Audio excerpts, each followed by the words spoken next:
இப்போ ஜோதிடம்னா என்னன்னு பார்த்தீங்கன்னா நிறைய பேருக்கு ஒரு பெரிய வரம் வாங்கி வரணும் சார். அதுக்காக நிறைய நம்ம வந்து பார்த்தீங்கன்னா சார் அதுக்காக ரொம்ப ரிஸ்க் எடுக்கணும் அப்படிலாம் நினைக்கிறாங்க. ஆனால் ஜோதிடங்கிறது வந்து நீங்கள் ஃபஸ்ட்டு படிக்கிறபோது முதல்ல தயவுசெய்து ஒரு ஃபீல் வச்சுக்கிறீங்க எப்போதுமே.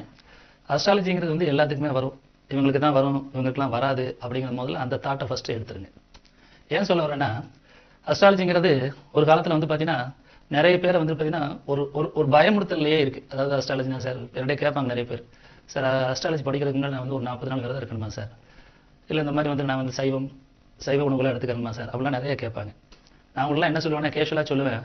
இயல்பாக என்ன சொல்கிறதுனா, இந்த ஜோதிடம் என்பது என்னென்னா எல்லாருக்கும், இந்த மதம், இந்த இனம், இந்த ஜாதி எல்லாரையும் கடந்தது அஸ்ட்ராலஜி.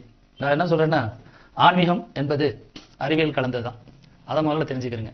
மக்களை பயமுறுத்துறதுக்காக வந்து அஸ்ட்ராலஜி கிடையாது.